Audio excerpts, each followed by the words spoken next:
water, serving toast with avocado, and omelettes filled with peppers, and her hair is so much darker than you ever could remember, and her hands are now tattooed with rings across each finger, and she stares just for a second, cause that's all that she needs to see if it's been worth it, all this messaging for the past 2.5 weeks.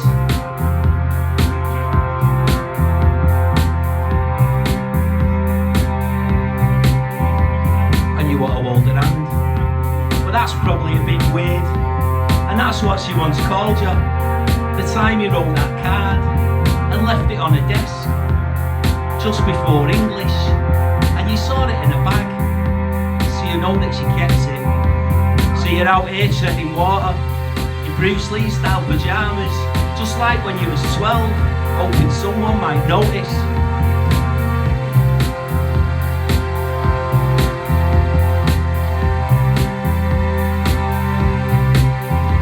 You've been watching her for months, scrolling through the timeline, through the holidays in Dubai and that wedding in the Maldives, but he's been missing from the photos.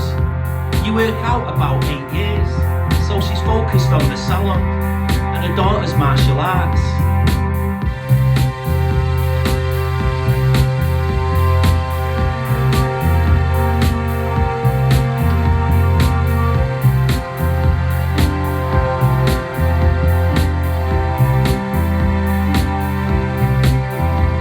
Now you're walking by the lake and you want to ask her if she saw you that night behind the bowling green as she wraps herself around him, when her eyes clenched in the street light and you froze just like a statue, and you really wanted to save her. She didn't need saving. Now she stares across the lake and she talks of her new Audi, how it cost her 15 grand, but she wants to change the colour, and her ex-boyfriend's still in prison for that thing he did in Thailand, and she still writes him letters, though she's not that really bothered.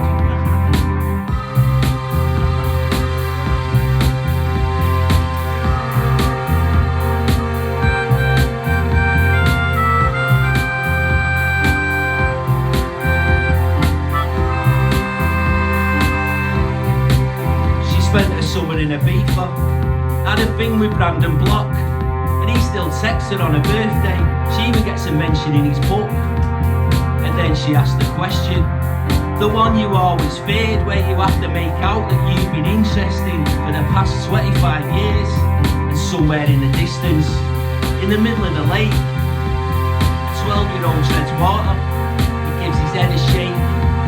The cold is starting to set in, and he feels a bit of a clown. And his Bruce Lee style pyjamas are pulling him further down.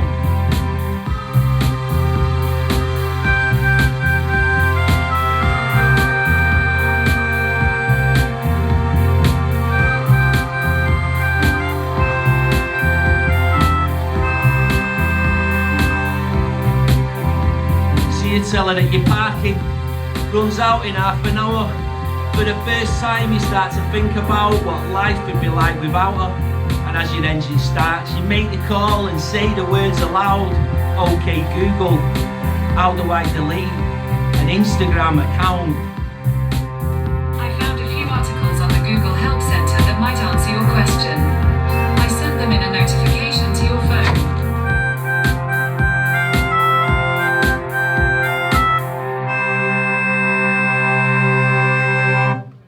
Cheers, my dear.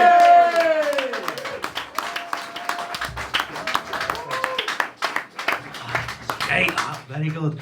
Great to be here. Thanks for having us today. Much appreciated. I got announced on stage as Keith's brother. There's a couple of reasons why I use that name. The main one is I didn't want anyone I knew coming watching me when I did these reading things. So that theory's gone out the window a little bit today. I'm going to do another couple of pieces now. Ready when you are. This is called Bloomsday.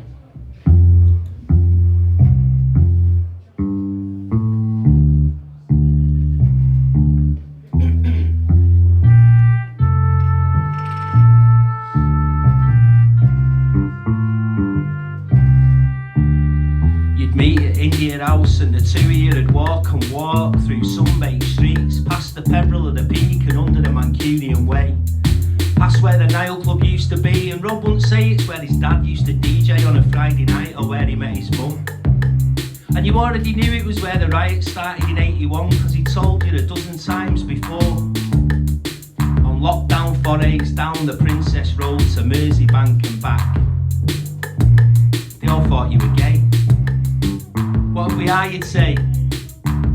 What's wrong with going for breakfast or meeting for a brew? It was stuff no one else you knew would do, it was none of their business. You'd been away about 4 years when you'd totted up all the time, but the rattle was never happening on the outside, and the last time he left the way he said he was never going back. And he never did. Would speak 3 languages.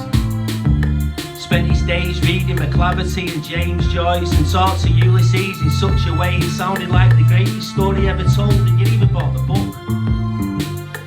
You remember the Snot Green at Dublin Bay? After the 3rd attempt, you give up. Couldn't be arsed with all that.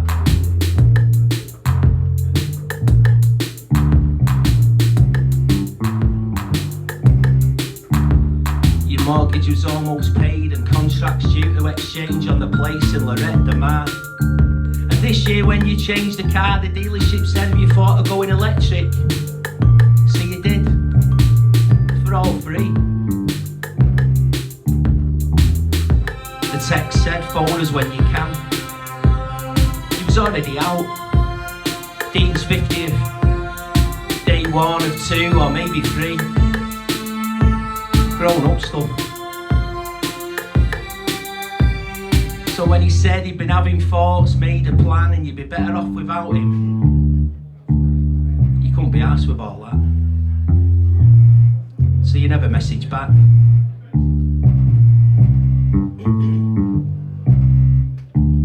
You remember this street as empty when it was only you 2 here. Now there's delivery bags swinging from handlebars. Tattooed face does a double take from the back of a 192. Ivy's mobs are keeping watch through watermelon flavour plumes. It's easy to lose someone in a crowd and wind up stood on your own. But you know whose dad used to DJ here on a Friday night? Because you've been here a dozen times before.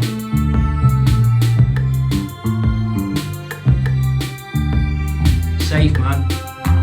That's what I'd always say. When you met, when you left, in shops or on a text. And he'd be laughing his head off if he ever knew. Lately you started saying the same thing too. And you'd say it's okay if it comes on top. Cause in the end it'll all come out in the wash. And you're gonna give Ulysses another go. Cause now you know it's just a story of someone lost, trying to find a way home.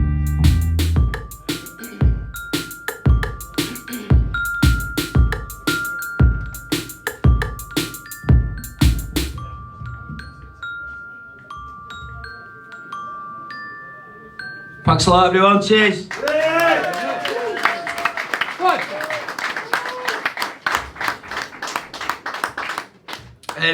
I'm going to be really boring. I've got a website. It's called keithsbrother.com. If you're ever on the tram, on the train, on the bus, on the way to work, and you want to kill 10 minutes, there's loads of stuff on there. I write short stories, quite a lot of them. I think there's 20 odd of them on there. So if you ever want to kill a bit of time, it's all free. So if you Google keithsbrother.com, the only thing is, when you Google that, someone called Jeffrey Chegwin comes to the top of the search engine. So you have to scroll down and eventually you'll get it. Right, last one. Thanks for listening, everyone. Just one sec before you go. I got asked a couple of weeks ago, someone said to me, everything you write has either got someone dying or something to do with buses. So, unintentionally, this fuses the two together. It's called the 197.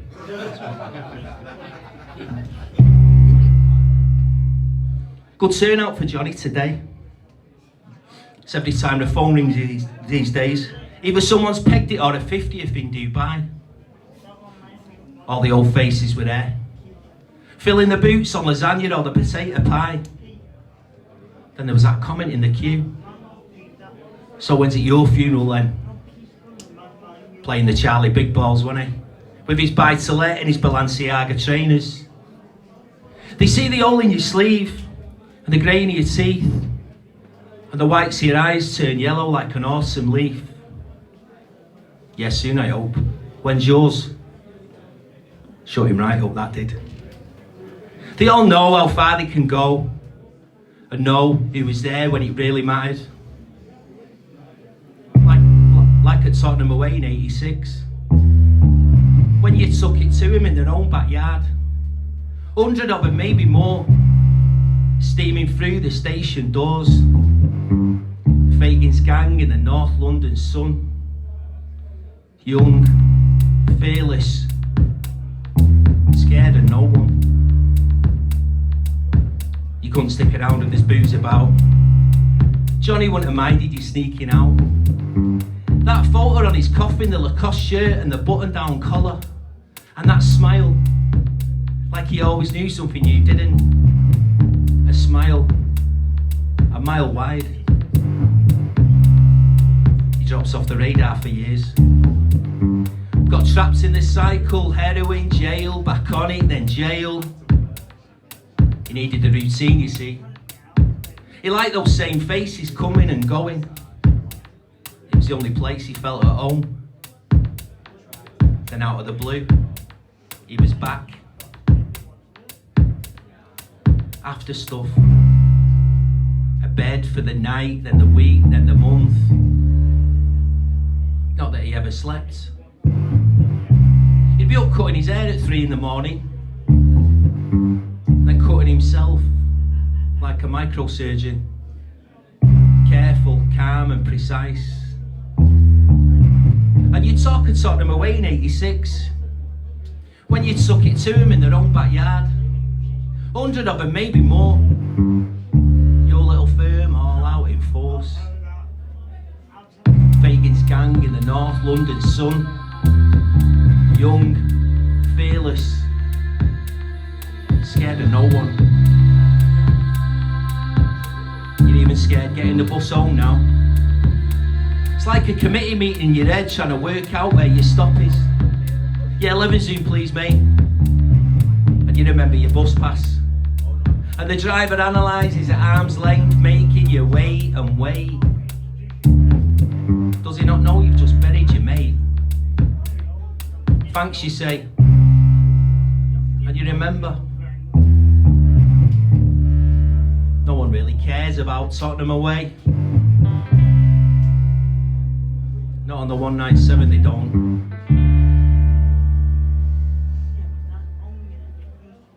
Couldn't stick around if there's booze about. Not on these meds. First 2 weeks are the worst, he said. Keep taking them, he said. And you've not had a blackout since you woke up face down in a bus lane on Hyde Road, when you told everyone you'd been knocked down, but you'd stopped off on the way to your mum's just for a couple in the afternoon. Must have been hit and run, you said. One of those electric bikes. Or maybe a moped. Now you're on the 197, back down Stockport Road to the room you're calling home. With a stench of emulsion that never goes away in that shared fridge with a combination lock and that packet of Jaffa cakes with your name scrawled across. You used to dream about the drink. Now it's the sound of birds falling from the perch. And it's deafening. And of the one who fell and never hit the ground.